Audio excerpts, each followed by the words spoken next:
god dag og velkommen til Så kan du lære det. En podcast, hvor jeg har forskellige mennesker inde og snakker om forskellige emner omkring læring. Og i dag så har jeg en gæst på besøg igen, som også var inde for, det er vel nogle måneder siden efterhånden, 3-4 måneder siden. Det er dig, Luca. Yes. Velkommen til. Jo, tak.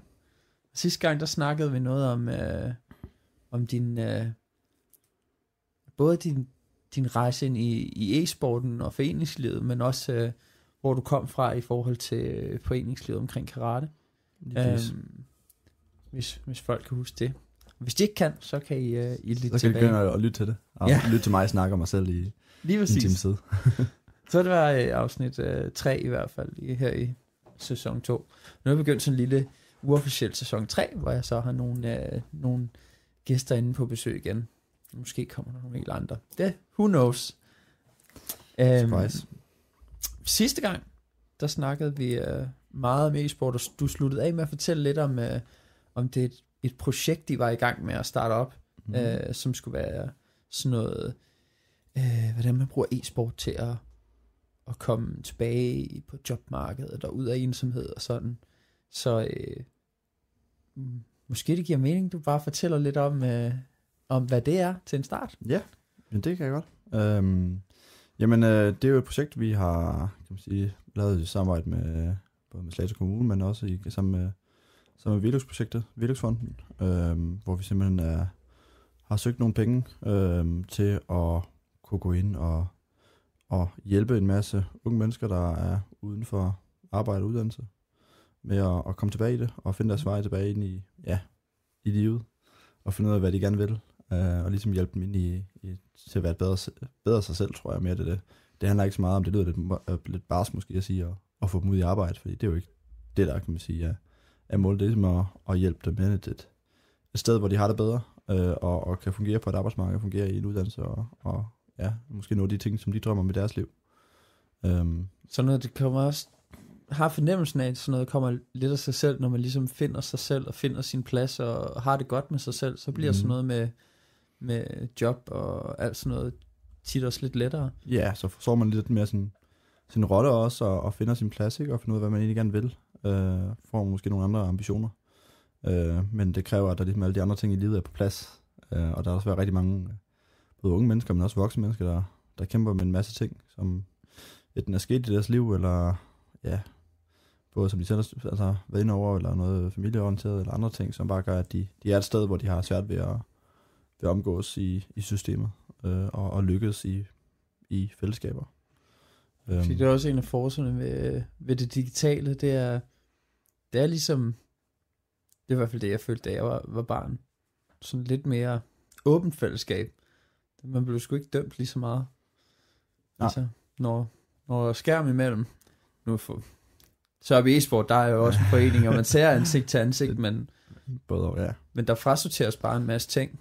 Helt klart. Det er jo en af de ting, jeg i hvert fald i min tid til Sørby, synes var helt fantastisk, da jeg arbejdede meget med de her bootcamps og events, som vi lavede, hvor vi samlede alle vores folk. Det var netop at se de her 5 spillere komme gående, som aldrig nogensinde havde snakket sammen i hverdagen.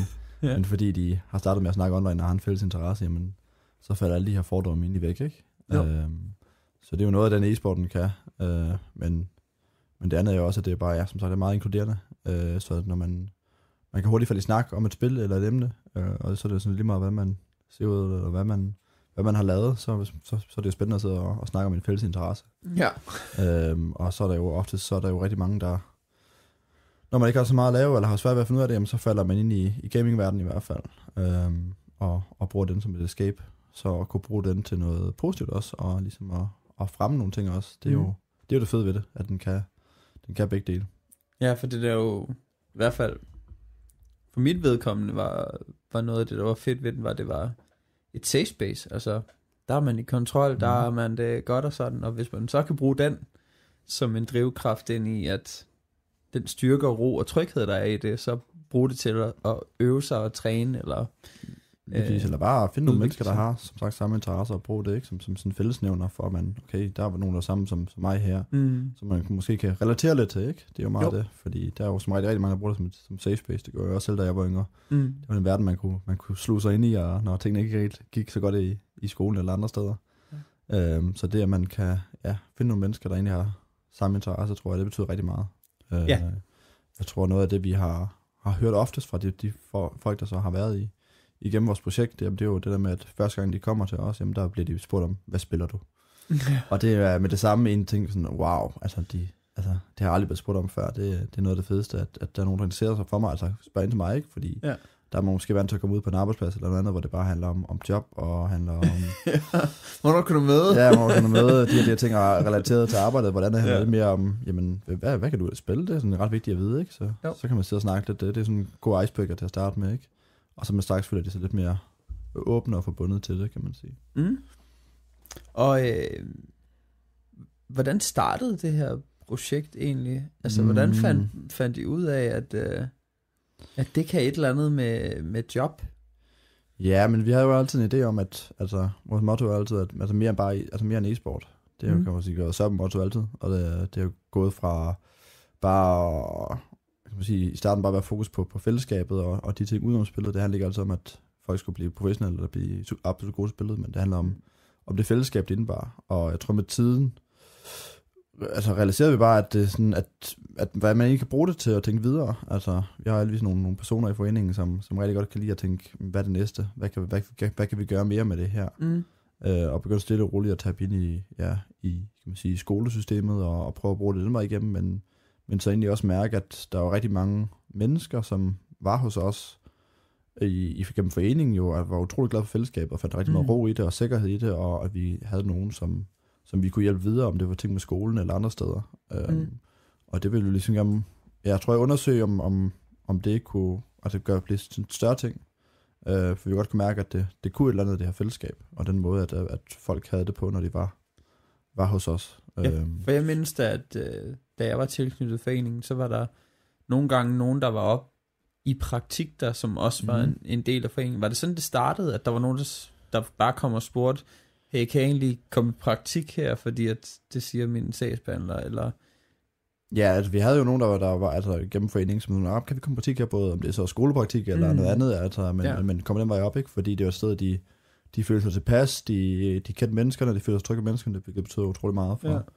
Så kan man ligesom kombinere det på en eller anden måde. Ja, lige præcis, og så i stedet for at på den måde prøve at se, om vi kan få nogle flere ressourcer til ligesom at bruge tid på, investere noget tid i de her mennesker, ikke? Og hjælpe dem videre. Ja, for det var bare for jeres glatte, for der er jeres gode hjerte, I gjorde det til at starte præcis, med, ikke? Vi er der jo for at prøve at hjælpe en masse mennesker og gøre en forskel. Så ja, jeg tror da bare, vi mærker efter og sagde, at det kan eller andet det her. Der er en masse mennesker, der efterspørger og kunne være heroppe og bruge fællesskabet til noget positivt, ikke? Og har udviklet sig positivt igennem det, så man ikke kan tage det med videre ud og række ud til nogle flere mennesker, end måske bare dem, der kommer ind i foreningen.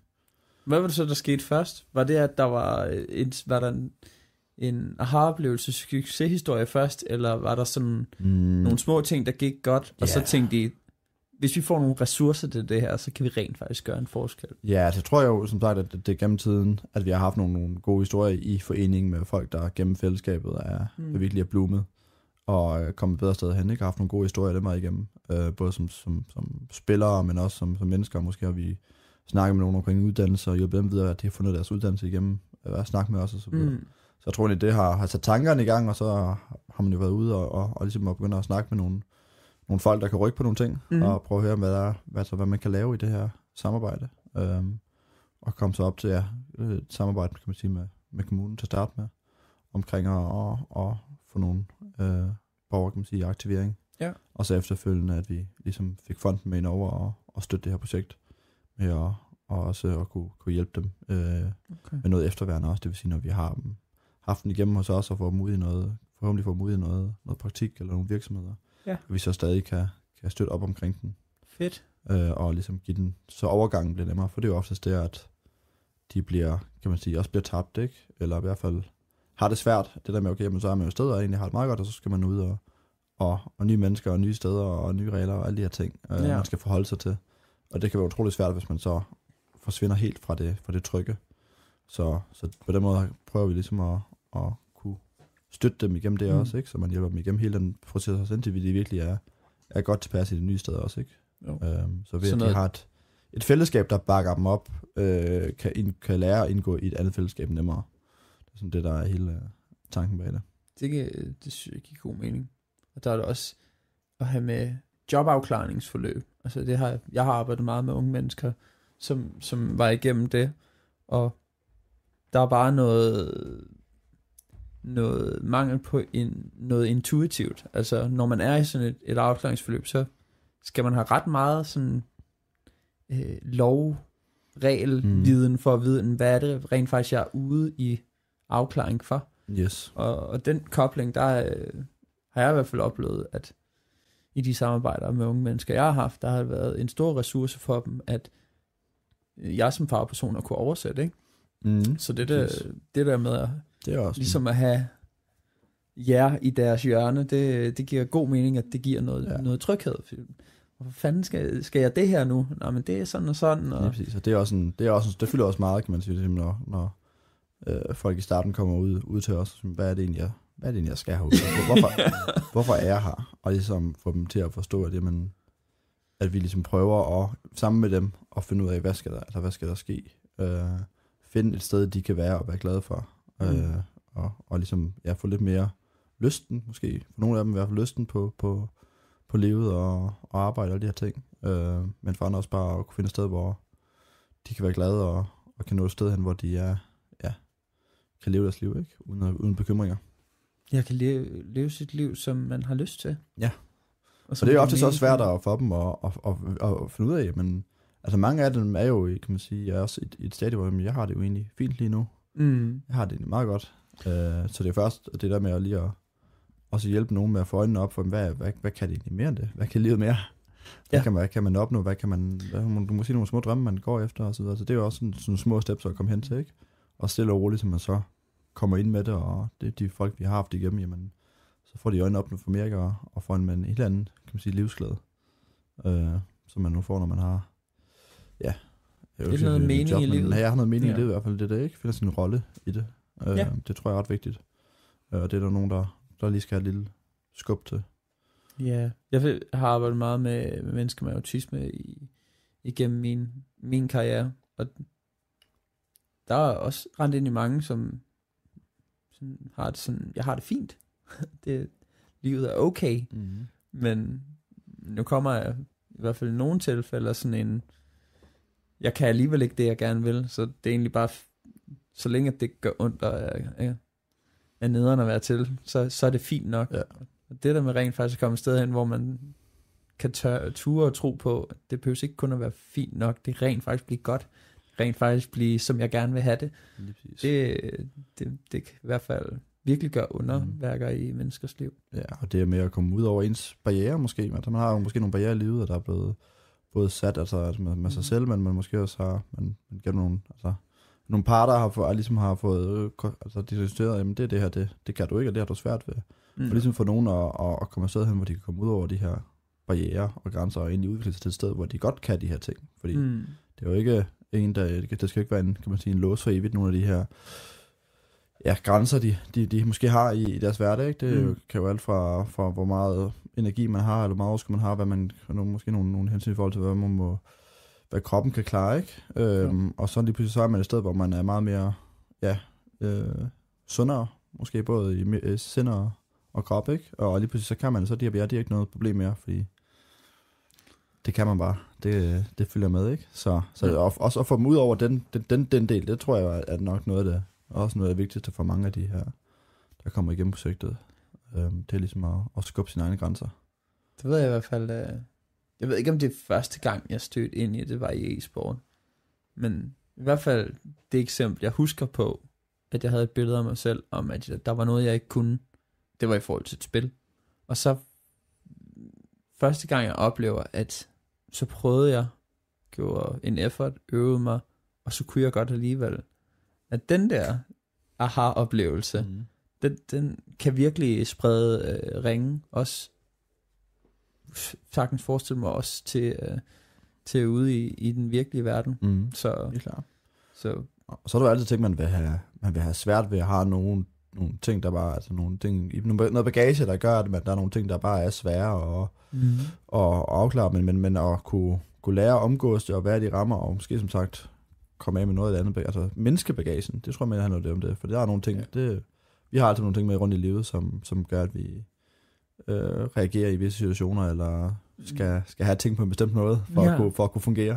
Det kan man sige, det er jo på hver sin, men det tror jeg mere om det der med at mindske bagagen lidt, så det er i et omfang, man kan rumme, og man kan arbejde med, og man kan holde styr på. For hvis man har rigtig, rigtig meget, så kan det også være svært at styre på. Det kan være svært at være ude i et sted, hvor alle de her ting skal tages hensyn til. Ja. Hvis man kan mindske det lidt, og overkomme nogle af de her barrierer, så har man også meget nemmere ved at komme ind i steder, hvor man så kan finde plads til det, kan man sige. Og jeg vil sige, det er troen på, at det ikke er hindringer, men udfordringer. Lige snart man har tiltrådt student, så er det jo følelsen, at der ændrer sig fra at arbejde, trods det aldrig lykkes, til at arbejde for, at det kan lykkes en eller anden dag. Det er bare en meget anderledes følelse, eller meget forskel på de to.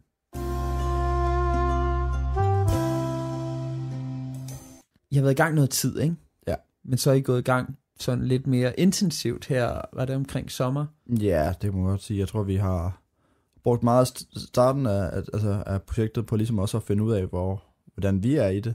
Fordi en ting er jo at have en idé om, hvordan det hele kan fungere, og hvad man kan, men at få det ud i praksis, det kræver også sin tid, tror jeg. Så jeg tror, den første tid har været meget sådan, også teste, og vi har også lavet vores fejl i det jo, kan man sige, undervejs, og lært en masse. Det er jo også lige så meget, som det er en udvikling for de personer, der kommer ind i projektet, så er det også en udvikling for os, og de samarbejdspartnere, vi har, fordi det er jo noget nyt, vi prøver af. Så for os, tror jeg, at starten har det været meget en læring, at finde ud af, hvordan gør vi egentlig tingene bedst, og hvordan skal det hele se ud, rent praktisk. Og så tror jeg selv roligt, vi er kommet hen i nu, kan man sige, overtog jeg projektet her lige op til sommer, sammen med en kollega. Så jeg tror, efter det, at vi sådan stille roligt er kommet ind og få sat vores præg på os, jamen så er der kommet, så tror vi er noget sted hen, hvor vi nu er, altså har styr på systemerne og strukturen hos os i hvert fald. Og det giver så også udmunding i, at det jo bliver nemmere for de folk, der er i det, og vi også har lidt mere fokus på ligesom at begynde at sprede det lidt ud, altså budskabet ud, ikke? Fordi når man altid starter projektet op, så handler det jo lige lidt om at lige finde hoved og hale i det, indtil man faktisk har et produkt, hvor man siger, okay, nu ved vi faktisk, hvad det her er, og hvad det er, der gør, at det fungerer. Og så kan man jo begynde ligesom så kommer der jo automatisk lidt mere opmærksomhed på det, ikke? Og lidt med alarm, for at man ligesom kan bringe det lidt ud i verden og dele det. For det er jo, kan man sige, også målet i sidste ende, det er jo ligesom at vise, at det her, det kan noget, og forhåbentlig at sprede det ud til andre steder også, så folk kan gøre brug af den struktur, vi har skabt. Ja, så i nogle af de her medier, at der var en gut, der hedder Kasper, som er ude og fortælle noget om hans historie omkring Sørby e-sport, og hvordan det har ændret noget i hans liv. Ja. Har han været en del af projektet, eller har han været frontrunner? Eller? Ja, han var en af de første, vi faktisk havde igennem, kan man sige. Og var der også i en længere periode, ikke? Men hvornår begyndte projektet? Wow, det er jo snart det er en 2 år siden, tror jeg. Okay. Og der er det begyndt det bare med samarbejds. Ja, lige præcis. Så blev det som kan man sige, selve, kan man sige, ja, det er jo sådan, det bliver det, kan man sige, det starter som et samarbejds med kommunen, og så senere fik vi så knyttet fonden på os. Og hvad var det, hvornår kom fonden på, og hvad var det ændringer, det gjorde? Jamen, altså i starten var det jo mere netop for at få nogle folk ind, som vi kunne få ud i nogle, altså på hjælp med at komme ud og på arbejdsmarkedet igen, og finde ud af, altså få dem ud i nogle praktikker for nogle virksomheder, se hvad der kan, og så det vi egentlig efterfølgende søgte nogle penge til, var lidt at kunne hjælpe dem også efterfølgende. Det var det her efterværn. Så inden Velux kom på, der var det de der 13 ugers praktikperioder, som er helt standard i. Og der kunne vi jo godt mærke, at der var en overgang, som var svær, og som vi havde brug for havde brug for mere, altså lidt mere støtte til, og lidt mere tid, ressourcer til, kan man sige. Så det er jo det vi søgte ind i at kunne arbejde med, så det er både hele projektet, kan man sige, men også det her med, at vi kan gå ind og støtte dem, når de så ender ud i virksomhederne og ud i uddannelserne, og ligesom sørge for, at de kommer godt i gang, og hele den her overgang ind i et nyt sted og nye mennesker, at det bliver lidt nemmere, når man har nogen man kender, som man kan søge råd til, og søge noget erfaring fra, ikke? Og en sparring. Men Kasper der har været har været en af de første hos jer. Det er jo sådan en helt succeshistorie med ham, ikke? Det må man sige.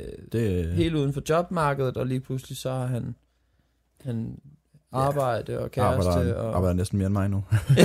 Og det er ellers svært. Ja, altså det må man sige, det er en af dem, der, kan man sige, ja, altså de andre, kan man sige, også mange andre, der er en succeshistorie, det er jo, kommer an på, hvordan man vurderer det, kan man sige, men det er helt klart en, hvor man siger, den er gået hele vejen, gået fra virkelig at kunne fungere perfekt på arbejdsmarkedet. Sådan en historie, man gerne vil forsøge at skabe rammerne om og genskabe. Helt klart. Hvad er det så, I tænker i hans tilfælde? Hvad var det kunne? Hvad var det, I gjorde rigtigt? Jamen, jeg tror, det var altså støtten hele vejen igennem, kan man sige. Kasper var jo en af de første, der var i, kan man sige, forløb hos os, og den var igennem, men man kunne godt mærke, at det tager noget tid for mennesker, ikke? Så nogen kan klare det relativt hurtigt, og nogen har brug for noget længere tid, med ligesom, at man kan arbejde med nogle af de her ting, før man virkelig rykker sig. Så jeg tror også simpelthen, at med Kasper, jamen, det var meget, at han egentlig kunne indgå, som sagt, i fællesskabet hele vejen igennem, og ja, han havde jo også til at spare med at hjælpe ham igennem hele processen, indtil han virkelig var et sted, hvor han siger, nu er jeg lykkes, ikke? Indtil han fik de første, kan man sige, job og fik kørekort og så få fuldtidsarbejde, ikke? Og er helt ud af det nu, ikke? Og så man er helt fri fra, kan man sige, fra systemet og er selvforsørgende. Og han kom igennem et helt normalt 13 ugers afklaringsforløb hos jer, eller hvad? Ja, lige præcis. Det var det første, han startede op på. Hvad var progressionen så ellers? Så efter så kom han ud i praktik, eller?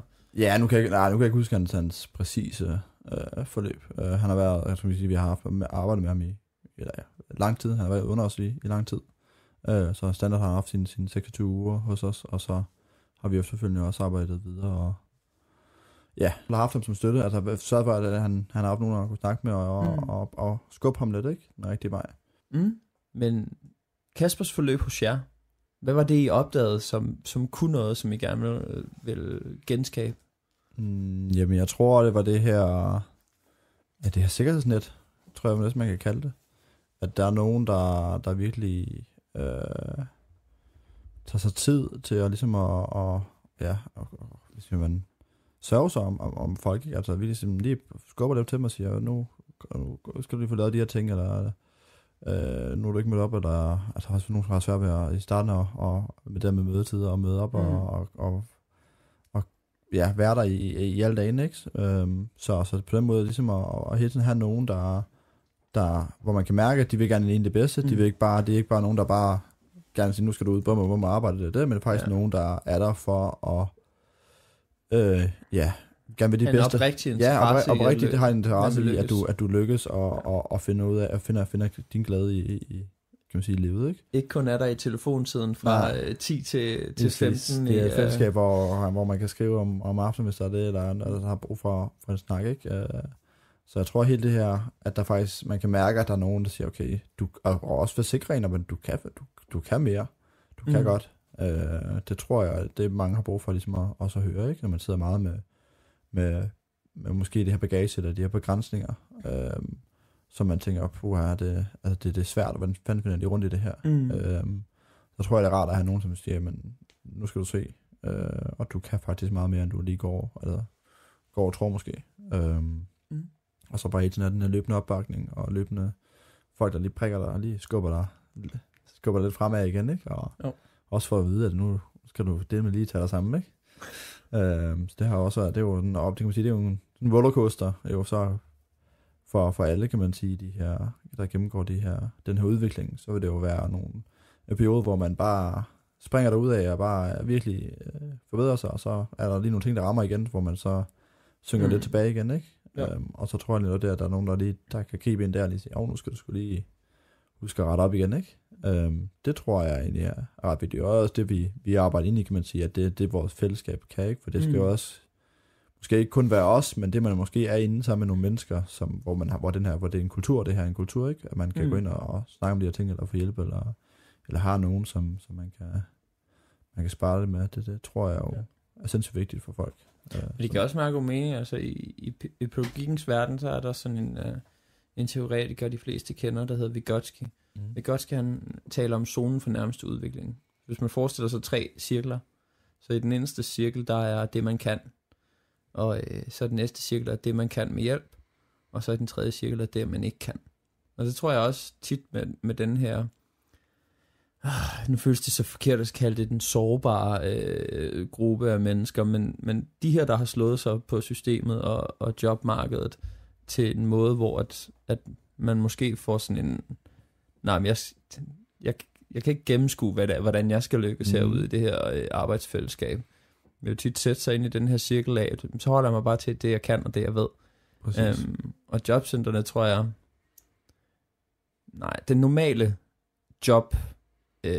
aktiveringsproces, det tror jeg sætter mange af de her mennesker ude i den yderste cirkel af det, de ikke kan. Altså så er det bare endnu flere failures, man bliver ramt af. Så det er der med at finde et sted midt imellem, hvor man kan opbygge deres selvtillid igen, og skalere det lidt ned til, at kan godt med hjælp, så skal man måske have lidt mere hjælp, fordi man har mistet troen lidt mere på sig selv end gennemsnitsdanskeren. Det tror jeg bare rammer en gruppe mennesker, som jeg kvæg mit arbejde som pædagog i hvert fald er rent ind i ofte, arbejdet med unge mennesker med autisme, og normalt til højt kognitionsniveau. Altså unge mennesker, som rent faktisk tænkemæssigt kan det samme til mere end deres medmennesker, der lykkes. Men har nogle udfordringer, der gør det sværere. Som tit derfor ender i den der gruppe af sådan, okay, jeg kan se, hvad jeg skal, jeg forstår, hvad jeg skal, men jeg kan simpelthen ikke lykkes på lige fod med... Kan ikke finde vejen derhen, ikke? Altså. Ja, eller verden er for stressende, eller verden er for ond, eller... Altså, det kan jo være mange årsager til, at man ender i den situation. Så det der med nogle mennesker, der gider at bruge noget ekstra energi, som ikke er pædagoger, men rent faktisk bare mennesker, som vil hjælpe en med at lykkes, og som man har et fælles tredje med. Altså, sted, hvor man ikke er underlig eller udenfor. Lige præcis, den er fællesnævner. Og fordi, som sagt, det er jo, det vi nævnte tidligere, der er rigtig mange, der ender i det her, der sidder i de her situationer, som ender ude i gamingverdenen.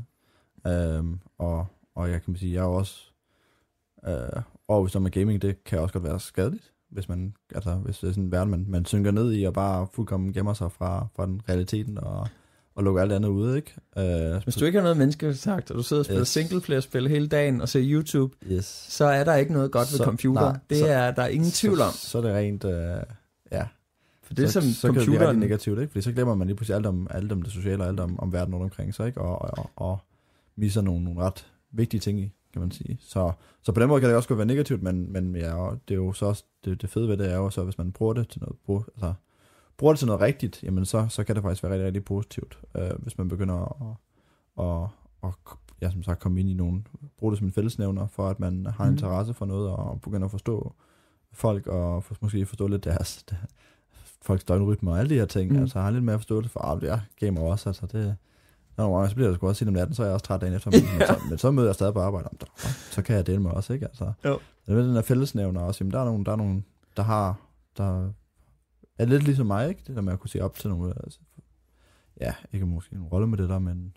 Der kan lide det samme som en, men som har lykkes. Man kan sgu se sig lidt i det og sige, okay, det kunne være mig. Jeg har altid haft sådan en aversion imod, når folk siger, at internettet er dårligt, eller internettet er godt, og sådan. Altså, jeg har det vitterligt på den måde, at den digitale verden er det samme, som kan sidestille med den virkelige verden. Og så man siger, en computer og skærm er dårligt. Det er det samme som at sige, at den virkelige verden er dårlig. Altså, det er godt at gå i skole, men det er selvfølgelig ikke så godt at tage stoffer. Det er godt at gå til sport, men det er selvfølgelig ikke så godt at blive medlem af en bande.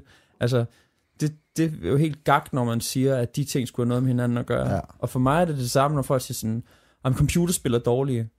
Nej, altså at spille competitive Counter-Strike med et hold, og sådan, der lærer du virkelig mange ting. At spille skak online, der lærer du virkelig at presse dig selv på mange ting. Ja, så er det dårligt at se YouTube, eller det er dårligt at sidde foran computeren og spille et singleplayer-spil alene, uden at snakke med nogen hele dagen. Det er dårligt, men det er lige så meget ikke hinanden at gøre, som det er at sammenligne fodbold med at gå i byen hver eneste weekend. Altså, nej, det er jo lige præcis, det er jo, der er jo rigtig mange gode ting i det, ikke? Og så som det som vi spiller på, det er jo netop at bare det at være et fællesskab af andre, der også sidder og spiller, og være et positivt fællesskab, hvor der er en kultur, der hedder, at vi er inkluderende, og vi gerne vil hjælpe hinanden. Det tror jeg betyder, altså så er det en rigtig positiv ting, ikke? Ja. Fordi man kan sige, altså, jo, sådan som singleplayer, og de ting er negative, men det er også til en vis mængde igen, ikke? Fordi jo. Det er jo ikke noget negativt, det er ligesom at spise slik, det er jo også, hvis du spiser rigtig meget af det, så er det jo rigtig dårligt, men hvis du bare får en slik en gang imellem, så er det jo ikke fint, det skader jo ikke nogen. Så det der med, at det tager over, det er jo det, der oftest er udfordring, ikke? Så tager det over for mange. Og ja, styrer ens liv mere, end at det bare er en sideting. Så det at kunne, ja, både det, men der er også bare nogen, som bare har interessen for det. Det tror jeg så, det er meget det vigtigste i hvert fald i projektet, og for de mennesker, der lykkes, og det er den her fællesnævner. Og det er også det, vi kan mærke, at det er dem, vi lykkes bedst med. Det er dem, vi har den her fællesnævner med. Dem, som måske bare er lidt interesseret inden for IT og den verden, der har vi måske lidt sværere ved at komme ind til dem, ikke? For der har man ikke den her fællesnævner. Nej. Så det er nok det, der betyder allermest for, hvordan vi sådan, hvor tæt vi kan komme ind på folk, ikke? Og rykke til dem. Og det er også fordi vi kan sætte os ned og skabe et andet bånd ved at bare så måske bare game med dem, eller bare snakke om gaming, ikke? Jo. Det er jo måske ikke noget, de oplever så mange andre steder. Jeg tror også, det er det, som folk nogle gange kan falde i, det der, når man snakker om cyberpædagogik, så er samtalerne tit sådan, er cyberpædagogik godt, er det dårligt? Sådan, for mig er misforståelsen tit ind i, at altså, cyberpædagogik er ikke noget i sig selv, altså det er et redskab. Så det der med, kan man jo ikke bruge gaming? Jo, du kan bruge gaming, men gaming gør ikke noget i sig selv. Altså du kan ikke sætte dit barn for en computer og sige, Minecraft er et godt spil, det skal du spille, så er det alt godt, og så går man fra dem. Nej, man kan have et spil, og så kan man sidde og spille det sammen, og snakke omkring det, og man kan spille med sine venner, så kan man være en del af et fællesskab. Altså, det er ikke spillet i sig selv, det er det bliver brugt til. Lige præcis. Altså, kan man sige, det kan også være en helt tredje snak, kan man sige. Det er jo netop, som jeg også synes er et super spændende emne jo, at altså, hvad e-sporten kan i den forstand, altså hvad man kan lære ved at bruge e-sport, ikke? Noget, som vi gør meget med gennem vores skoler, ikke? Altså, jamen, så lærer man at kommunikere, man lærer at samarbejde, man lærer at gøre det, man lærer at tænke over, hvad man gør i spillet, ikke? Lærer at, okay, jeg skal faktisk lægge en plan for, det kan være noget så simpelt som Minecraft. Lægge en plan for dagen, okay, jeg skal nå det. Og så prøver man det, og siger, det lykkedes jeg ikke med, hvorfor gjorde jeg ikke det? Så alle de her tanker og de her ting, som man så kan gå hen og anvende i andre situationer også, det kan man lære gennem gaming. Og det er så meget sjovere, når man laver noget, man synes, der er sjovt og interesserer en, end man skal lære det igennem en bog eller sådan noget, ikke? Så det er jo det, kan man sige også, e-sporten også kan. Men det er jo også en helt tredje snak, kan man sige. Det synes jeg er mega relevant snak. Ja. Lad os gå ned ad det spor. Fordi det er jo, man kan jo sige, når vi snakker omkring det her med at få unge mennesker til at lykkes i deres liv, og det er jo jeres våben, som de andre konkurrerende ikke har, det er lige præcis den her digitale verden og det her gaming, som det som det sjovt nok kan, det er, at grunden til, at det også er farligt, er, at det er ret nemt at få en masse dopamin ind i hjernen. Men det, der også er det sjove ved udvikling og læring, det er, at dopamin i hjernen er en stor faktor i forhold til at lære, og at viden sætter sig. Fordi den del af hjernen, der kvalificerer viden til langtidsudkommelsen, den kvalificerer det ud fra dopaminniveau. Så når dørvagten til langtidsudkommelsen står og siger, at det her er værd at lære, så kigger den på, hvor glad er du lige nu? Om du er rigtig glad, så er det værd at lære. Så hvis du skal gøre noget, som er udfordrende, og du har det sjovt imens, så er det sjovt nok lettere ved at lære det. Og så er det også nemmere at blive, kan man sige, altså skubbe til folks grænser, ikke? Det er jo det, vi oplever, når folk laver noget, der synes er sjovt, så er det nemmere at sige, det kan du godt gøre lidt bedre, og så tænker okay, det kan man godt I stedet for, at de synes noget, der er utrolig kedeligt eller dumt at lave, så det kan jeg love, at jeg ikke kan lave bedre. det kan jeg ikke lave bedre, og jeg gider ikke gøre det igen. Præcis, men det andet, der kan man presse lidt mere, så kan man sige, altså det, jeg synes, der er spændende ved det, er jo netop at få folk til at forstå, hvad for nogle kompetencer de egentlig bruger, når de så sidder og spiller, og tænker over, hvad det er, de sidder og laver. Hvis jeg bare sætter mig og bare spiller et spil, og bare slukker hovedet og bare spiller derudad, jamen, så får jeg ikke super meget ud af det. Men jeg er faktisk begyndt at tænke over, okay, jeg skal bruge de her kompetencer, okay, jeg skal lige lære at kommunikere lidt bedre til mit hold, det fungerer ikke så godt, der var meget miskommunikation, eller vi var ikke så gode til at samarbejde om det her, der gik noget galt, og begynder at evaluere over de ting, man laver, og så prøve at forbedre det. Jamen, det er jo den fede ved e-sport, og også altid det, jeg har synes har været spændende selv ved at spille senere end, ikke? Og spille konkurrence CS. Jamen, det er jo netop det der med, okay, hvordan kan vi gøre ting bedre, og udvikle sig selv, ikke? Hvad kan jeg gøre bedre, og hvad kan vi gøre bedre som hold, og hvordan kan jeg...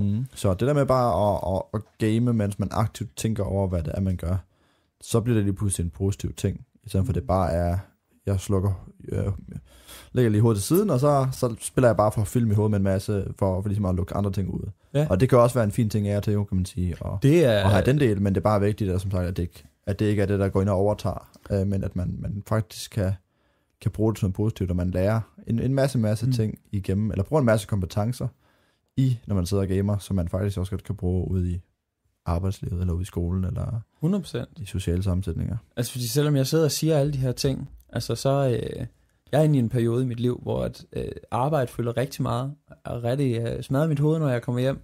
Så tror det være, at det eneste, jeg laver, når min kone og min søn er gået i seng, det er at spille singleplayer-spil og se YouTube. Så ser jeg podcast på YouTube, og så spiller jeg Stardew Valley. Det er det, jeg gør lige nu. Og det er der absolut ikke nogen læringsmæssig god ting ved.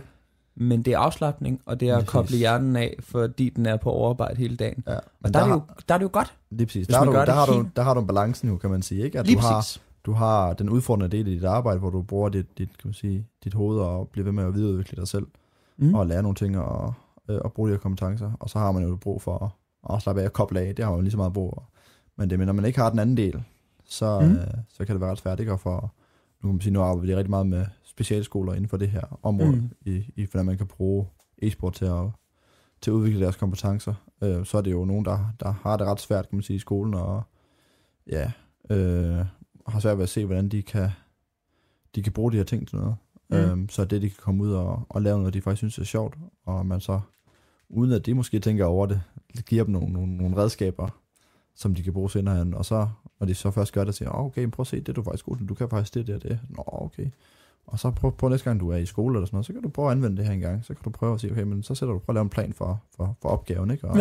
Og på samme måde, ikke? Tænk det mig igennem, og så bliver det lige pludselig lidt nemmere, ikke? Så at få dem til at forstå det, og give dem nogle redskaber, som de så kan lykkes mere med, ikke?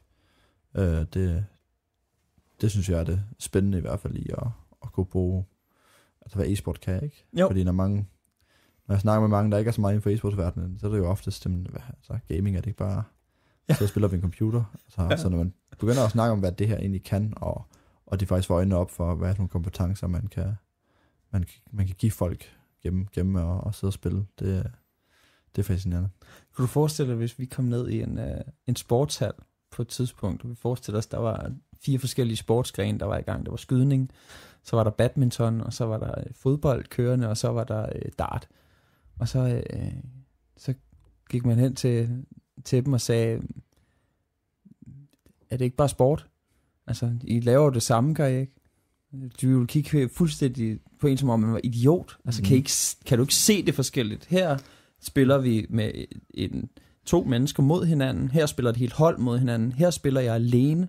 Og her laver jeg noget, som ser ud som om, altså med skydningen, der bruger man vitterlig ikke en muskel, så at kalde det sport, vil fodbolddrengene nok sige, det der er ikke sport, du lægger og skyder, og du har ikke, altså, sådan, det er ikke det samme.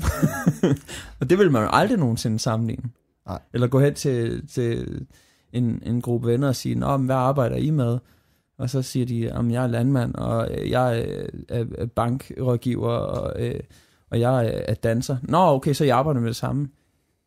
Nej, altså de ting er jo helt indløsende for alle mennesker. Men når man ikke spiller computer, eller giver så meget for nettet selv, så kan man gå hen i Sørby e-sport og stikke hovedet ind ad døren og sige, nå, I spiller bare computer? Nej. Ja, I er bare på arbejde. Altså, det er jo vitterligt, den sammenligning, der er. Og der er bare sådan et brud i forståelse af, hvad computerverdenen er. Og det er jo også, kan man sige, det er jo fair nok, kan man sige. Hvis jeg går ind i et andet område, eller et andet arbejde, så er der også meget, jeg ikke kan forstå, og ikke forstår, hvordan det virker. Og det er jo også spændende ved det. Det er bare så usynligt med e-sporten, fordi det alt sammen foregår på en skærm og med en mus og med et keyboard. Fordi det igennem lang tid har været den her stigma mod gaming, kan man sige. Men udefra ser det også bare ud til. Ja. Altså, man kan jo godt se forskel på nogen, der står med et gevær, og nogen, der står med en fodbold. Altså, ja, det kan vi se er forskelligt, men hvis man nu spillede fodbold med geværet også, altså, så vil det også være svært at se udefra, men det er bare, hvordan fanden skal man bryde den verden ned? Har du nogle erfaringer med hvordan forklarer du forældre, der kommer og siger, jamen, er det ikke bare at spille computer? Ja, men det er jo meget det her med at forklare dem om de her ting, hvad de egentlig sidder og laver, og altså forklare dem om de her kompetencer, altså at de lærer, jamen, okay, vi lærer dem faktisk at sidde og snakke pænt til hinanden. Jeg lærer dem at snakke kort og altså kontant, at give information til hinanden, og kunne give plads til hinanden, ikke? Og alle de her ting. Og det er sådan nogle, okay, hvor gør du også det? Altså, når du er på arbejde, skal du så også kunne snakke med dine kollegaer? Skal du kunne forstå korte informationer og kunne give plads til, at der er andre, der kommer med deres idéer og så videre. Alle de her ting. Det er godt. Men det er fuldkommen det samme, de gør, når de sidder og spiller. De skal bare forstå, at de gør det. Ja, lige præcis. Og at de kan de ting, og de faktisk er gode til de ting. Ja. Og så dem, der måske har lidt udfordring med det, jamen dem kan man så nemmere lære dem det igennem e-sporten, fordi det er noget, de synes, der er spændende. Så er vi tilbage til det med, at når man synes noget, der gør noget, man er glad for, og man synes er sjovt, jamen, så er det meget nemmere at lære. Og der er gaming jo, kan man sige, jeg tror ikke, der er nogen forældre, der sidder derude, og ikke har et barn, der sidder med iPad'en eller telefonen, skal spille et eller andet, eller gerne vil spille Fortnite, eller hvad det nu er. Jeg tror, der er få mennesker, der ikke kan genkende til den digitale verdens dopaminsystems hacks. Altså alle, så stort set alle kan jo blive fanget af det der, ikke? Så hvis man som voksen og forældre også kunne forstå det her, og også anvende det, og prøve at fordre dem lidt i det også, ikke? Jamen, så kunne det lige pludselig blive til en lidt mere positiv ting, i stedet for det bare er, og nu sidder han med skærmen igen, og han vil ikke andet at sidde ved iPad'en, og stikker af, men prøv at bruge det til noget. Ja. Noget positivt, ikke? Og prøve at forstå den verden. Og det tror jeg, mange har måske svært ved at danne den her relation mellem gamingverdenen og jeg kan sige, den rigtige verden. Hvordan kan man bruge det til, at det får dig ud-agtigt? De kompetencer, man kan, hvordan kan man skærpe dem? Men det er også lige så meget for dem, der sidder og laver det, at man forstår det, ikke? Jo. Jeg tror, der er mange, der ikke tænker over det, at det er en ting. Og så ser de heller ikke sig selv gøre det, der er den værste del af det at spille computer. At scroll Instagram, eller scroll Facebook, det er jo så, eller scroll YouTube Reels. Altså, der er ikke så mange kompetencer, man får ud af det. det er den værste skuffe af skærm, man overhovedet kan få. Og forældre er meget opmærksomme på deres børn, men jeg tror ikke, det er særlig mange, der ser sig fri for nogle gange at ende med næsen i skærmen og scrolle nedad. Fordi man er træt efter et langt dags arbejde, og det er okay. Men man skal bare, det samme træk, børnene har. De har bare, altså det vil altid være der. Du vil aldrig nogensinde kunne fjerne det. Så hvis du kan styre dine børn i en retning af, at så er det i det mindste noget socialt, de bruger det til. Jeg spiller Fortnite med mine venner. Perfekt. Altså, nej, det er bedre, de kan ud og spille fodbold. Ja, men hvis de alle sammen sidder, altså hvis det er der, de gerne vil være, så og så er jo, jeg kan sige også e-sporten for mange af dem, der netop ikke lykkes i fodbold eller håndbold eller andre sportsgrene, men simpelthen bare har en stor interesse for gaming og ikke rigtig føler, at de passer ind andre steder, ikke? Ja. Så er det, man kan lave nogle fællesskaber, hvor de sådan kan lykkes i, ikke? Og være sociale og udvikle sig den vej igennem, for det er lige så, altså man udvikler sig også som barn, der handler det bare om at være i de rigtige rammer, kan man sige. Så længe du er i en setting, hvor du er med nogle andre mennesker, så vil du altid udvikle dig i en eller anden form. Du lærer hele tiden noget, hvordan du begiver dig, og hvordan du reagerer i forskellige situationer, og så længe der er folk til lige at pege i den rigtige retning, så vil det jo udenbart altid udvikle dig, ikke? Så det med, at man kan fange de personer også, som måske ikke matcher ind så mange andre steder, eller de personer, som... Det er også ofte det, vi oplever med de klasser, vi har, altså de personer, der struggler allermest i skolen, jamen, det er nogle af dem, der shiner allerbedst i e-sportsundervisningen. Ja. Fordi det er lige pludselig noget, de er sindssygt gode til, ikke? Og man er sikker på, at man kan sikre stimulering af hjernen hele tiden. Altså, det er jo de perfekte læringsrammer for børn med ADHD at lære i. Fordi hvis du har en opmærksomhedsforstyrrelse, hvor at dit dopaminniveau er lavt i hjernen hele tiden, hvis du så kan få læringsrammer ind et sted, hvor du kan dopamin påvirke hjernen hele tiden, altså så har du ikke problemer med hukommelse, så har du ikke problemer med indlæring. Nej. Altså man kan virkelig bruge det. Okay, jeg tænker, så kan folk lige pludselig regne meget hurtigt. Ja, lige præcis. Jeg kan finde ud af det. Super, så er det nemt. Ja, det har jeg oplevet alt for mange gange, hvor vi har siddet og gennemgået nogle ting, og sagt, hvor meget penge skal du bruge for at købe det? Svaret med inden for 2 sekunder. Ja. Og så står matematiklæren bare ved siden af, og jeg tænker, han har aldrig lavet matematik før. Ja, nej, du har ikke gjort det interessant før. Præcis. Det er der, den ligger. Men så sagde du siger først, at du altså have en sund interesse for gaming, så kan man bruge det i fællesskabet. Og jeg tror egentlig, det er det, som jeg godt kunne tænke mig, at sige til forældre, som synes deres barn har, eller hvor deres barn har en usund forhold til gaming. Altså, i stedet for at kæmpe tovtræk med det, så send dem ind i sådan nogle fællesskaber som Sørby, for at så kan deres usund interesse blive en sund interesse. Det kan faktisk endda blive en karriere. Altså, hvis det er det, der er hele verden, så brug tid på det. Der kommer rent faktisk til at være jobs på samme måde, som der er jobs for fodboldspillere i fremtiden i det. Ja. Altså, og der er så mange gode ting i den verden. Altså, kom ind i nogle rammer, ikke? Der kan løfte nogle af de her ting. Fordi kan man sige, det er i hvert fald vores fællesskab går meget på, det er jo også, at når vi bare har spillere på almindelige hold, jamen, så handler det jo ikke kun om, at de er på holdet og har det godt, jamen, så bekymrer sig om, okay, men så er det også vigtigt, at går de i skole, og går det godt i verden, så snakker man automatisk også om sådan nogle ting, ikke, når man er socialt på et hold, ikke? Og kan finde nogen, og det er måske nogle af de udfordringer, man sidder med, eller man har det svært med, som man så kan få noget hjælp til. Så det med, præcis, og få dem ud i nogle rammer og nogle fællesskaber, som kan støtte dem op om det, og samtidig, at de kan lave noget, de synes, der er spændende og sjovt. Det er jo det allervigtigste. Hørt.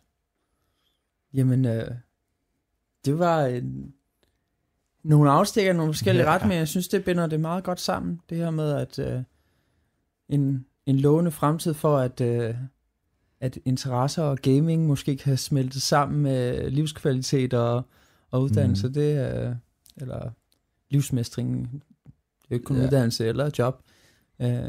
Det er en tanke, der giver mig en masse ro i maven, for jeg tror, jeg i hvert fald i min karriere har set en masse unge mennesker, som har haft brug for lige præcis det, som I har gang i, som formentlig nu ville have haft en mulighed for det. Håber, I får skide meget succes med det. Jo, tak. Jeg kan ikke forestille mig, at der andet der sker, når det er jer, der er bag, men... det er i hvert fald været spændende rejse indtil videre. Også meget lærerig for os, ikke? Og også prøve at udvikle kan man sige, hele systemet og strukturen omkring, hvad er det, der skal til. For det er jo det vigtige, det hele det er jo for os, kan man sige, at finde ud af, hvad er det, der gør, at det kan lykkes, og hvordan kan vi brede det ud. For sidste ende vil vi jo rigtig gerne kunne ramme så mange mennesker som muligt med det her, der har brug for det, ikke? Så det at kunne udbrede det til andre dele af landet, og kunne sige, at det her, det er det, vi har fundet ud af, der virker. Og så at andre mennesker kan gavne det, det er jo vores største ønske, ikke? Så fingrene krydset. Ja, vi er godt på vej i hvert fald. Det begynder at tage fat. Så hvis du vil plukke noget, vil du opfordre nogle forældre? Hvad skal forældre gøre, hvis de har børn, der gerne vil e-sport, og nogle kommunedirektører, der sidder og lytter med i andre kommuner? Hvor skal de... Ja, men i hvert fald, jeg tror det vigtigste er at have det der, altså åbne sind for det, ikke være, det var ofte den der, så har man den der negative indstilling til det, men man prøver at have det med at åbne sind for, hvad altså gaming kan, og hvad det egentlig godt kan fordre, hvis man bruger det på den rigtige måde, og så prøve at skabe de her rammer for de personer, der måske er inde i den verden. Ikke? Og hvis man ikke har lyst til at begive sig ud i det, hvordan får man fat i Søby e-sport? Jamen, det er... Skriv os besked på Facebook. Send os en mail. Ring til os. Det er... Jeg tror jeg altid, vi er åbne for at tage imod nye. Og hvis vi ikke kan løfte dem, jamen, så hjælper vi med at finde et sted, der kan. Det handler ikke så meget om hvor man er henne, men mere, at man er i et fællesskab, hvor man kan finde sin plads. Der er i hvert fald masser af online fællesskaber også. Så det må man sige. I hørte det her først. Søby e-sport på Facebook. Tusind tak fordi du gad at sludre med i dag, Luca. Det er altid et spændende emne at dykke ned i, og noget, der altid godt kan være lidt mere fokus på. Det er i hvert fald 2 unge, nu er vi ikke unge gamere, men der var gamere, da vi var unge og ikke havde fællesskabet. Det er i hvert fald noget, vi altid ender med at snakke meget om. Det, hvor fedt det ville have været, hvis det her var der, da vi var børn. Ikke? Så er det dejligt, at man kan få lov til at være en del af og sikre, at det er her nu. Dig lidt mere end mig. Jeg var kort indover. Det er det. Men til lytterne, tak fordi I lyttede med, og tak fordi du kom, Luca, endnu en gang. Jo, tak. Og på gensyn.